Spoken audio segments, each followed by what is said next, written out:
The night was heavy with rain when Richard Hale's private jet landed quietly on the outskirts of the city. No one knew he was coming home. Not his board of directors, not his business partners, not even the family he had left behind in that towering mansion on the hill. For years, Richard had lived in the whirlwind of wealth, power, and international ventures, moving between cities as if borders were no more than lines on a map. But something about this evening, about the silence that hung inside his chest, made him long for home. He instructed his driver not to alert the staff, not to call ahead. He wanted to see things as they were, unpolished, unprepared for the weight of his presence. The limousine climbed the long driveway, its headlights sweeping across the manicured hedges, the marble fountains, and the grand iron gates that bore the family crest. Richard's heart thumped strangely, as though it remembered something he himself had forgotten. The front doors opened with a familiar groan when he pushed them himself. The mansion was alive with the faintest hum of activity, lights glowing softly in the halls. He paused to listen. Laughter, light, free, and young, floated from one of the side rooms. His brow furrowed. That laugh. It was small, bubbling with innocence, and it struck him like a lightning bolt. His son, Michael. Richard hadn't seen him in almost 2 years, not since his last fleeting visit where business calls outweighed fatherhood. He followed the sound like a man possessed, his polished shoes silent against the carpeted hallways.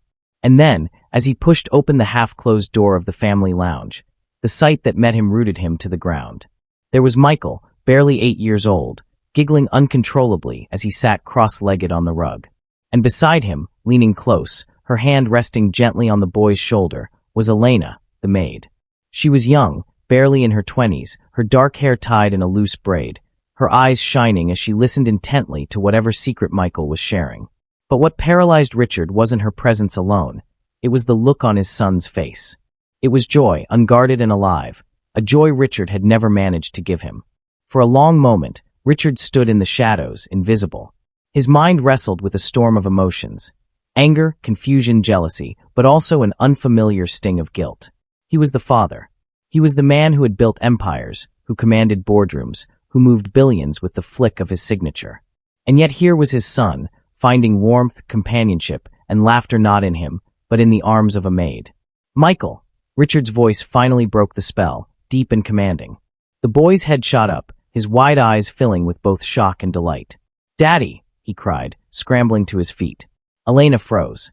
She turned, startled, her face draining of color when she saw the man who signed her paychecks, the man whose power and wealth loomed over her like a storm. She rose quickly, bowing her head, murmuring, "Sir, I didn't know you had returned." Richard's gaze flicked between them, sharp as glass.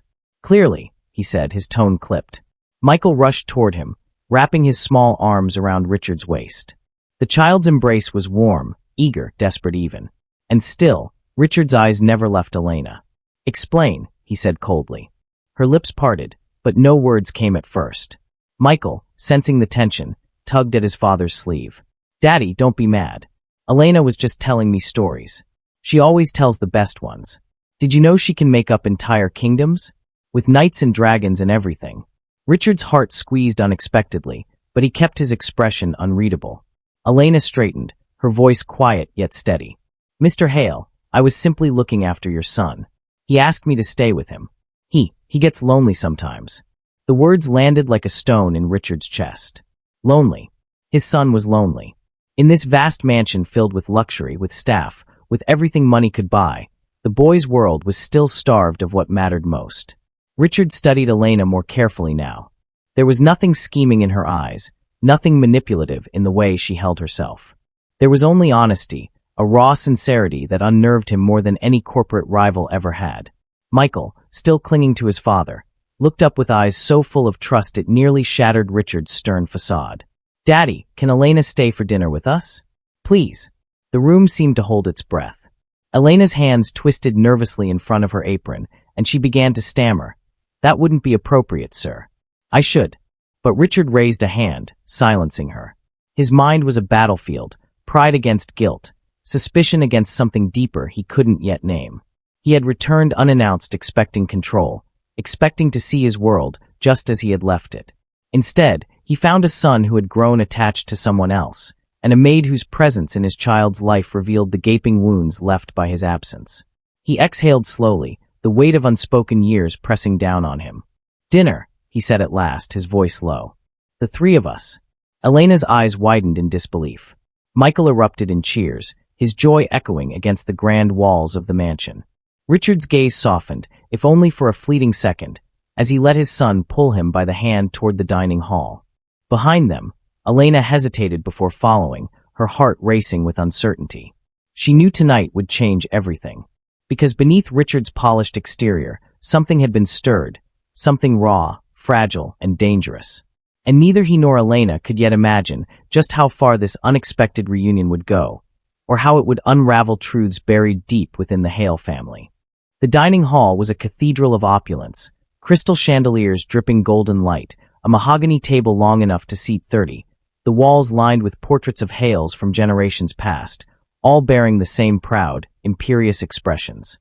Richard had commissioned much of this grandeur himself, yet now, standing there with Michael's small hand locked in his own and Elena trailing behind, the room felt strangely hollow. The butler appeared almost instantly, his eyes widening at the unexpected sight of his employer. "Mr. Hale, sir, your arrival."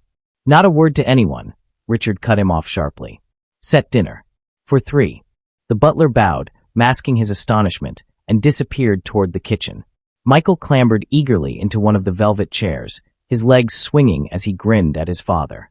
Elena remained standing at the edge of the room, uncertain whether she was truly meant to sit at a table where billionaires made decisions over wine worth more than her yearly wages. Richard noticed her hesitation. "Sit," he commanded, gesturing to the chair beside Michael. Her eyes darted toward him, startled, before she lowered herself into the seat.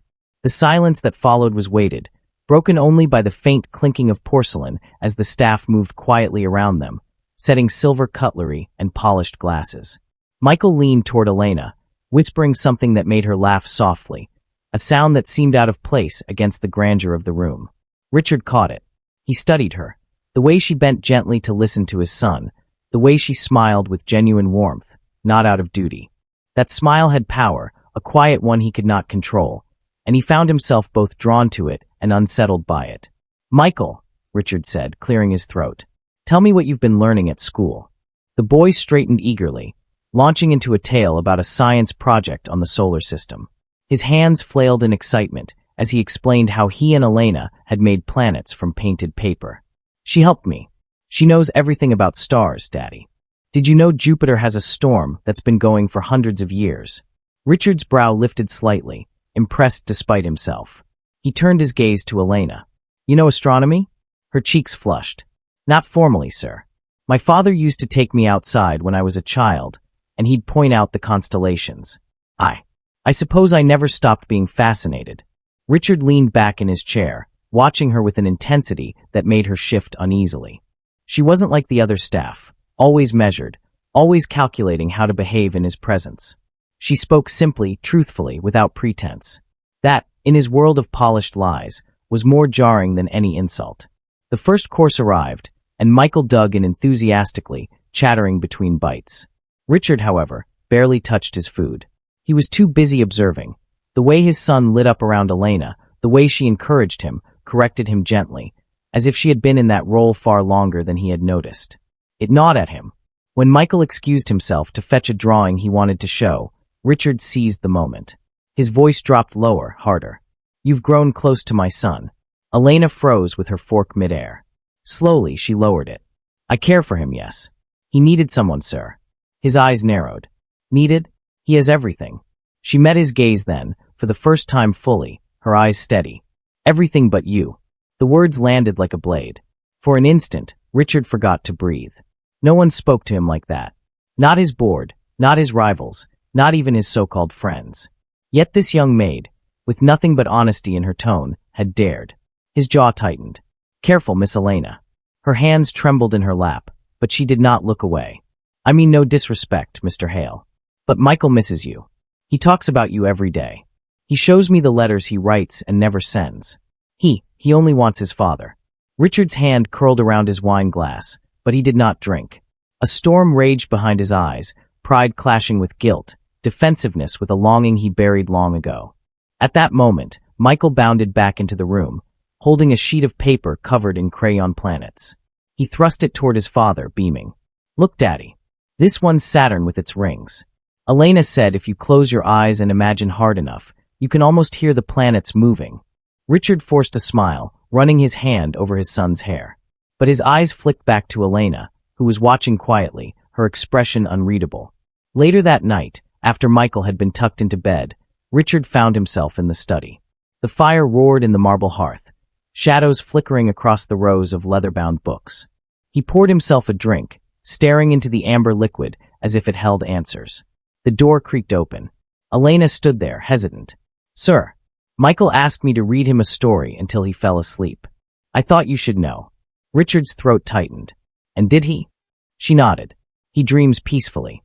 For a moment, silence stretched between them, filled only by the crackle of flames. Richard gestured to a chair across from him. "Sit." She obeyed cautiously. He studied her, the faint lines of weariness under her eyes, the modest simplicity of her presence amidst luxury. "Tell me," he said finally, "why do you care so much for him? You're paid to keep this house clean, not to raise my son." Her fingers knotted together. "Because he needed someone, and I couldn't stand to see him so alone. Money doesn't fill silence, Mr. Hale. It doesn't hug him when he's scared at night. It doesn't listen when he wants to talk about dragons and spaceships. Someone has to." The words sliced through him more cleanly than any rival's betrayal.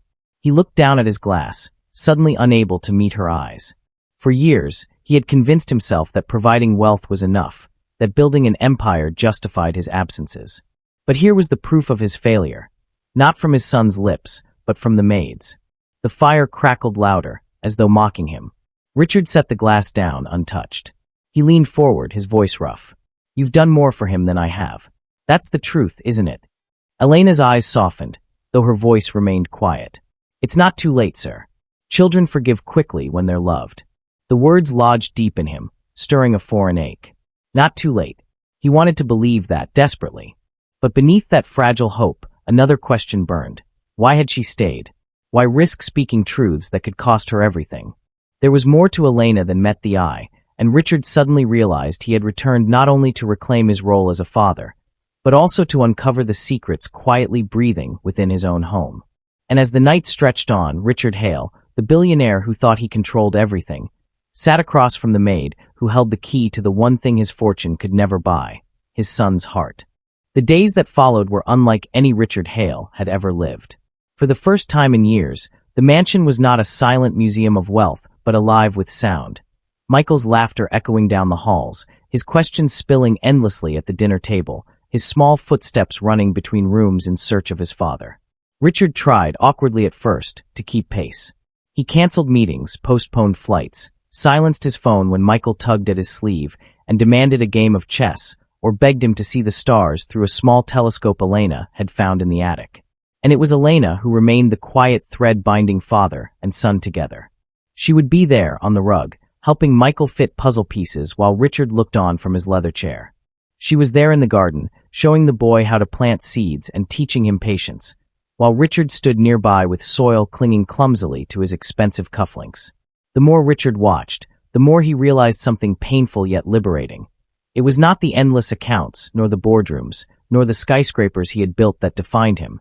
It was the boy who ran to him every morning with unfiltered joy, forgiving years of absence with a single hug. But shadows cannot be ignored forever. One evening, Richard stood by the window of his study, watching the city lights shimmer in the distance. He had spent a lifetime conquering those lights, but now they seemed to look back at him like silent accusers.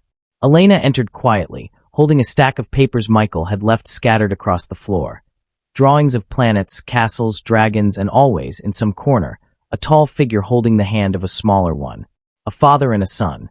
"You've given him what I could not," Richard murmured, his voice softer than she had ever heard. "You gave him life," Elena replied gently. "All he ever wanted was you to share it with."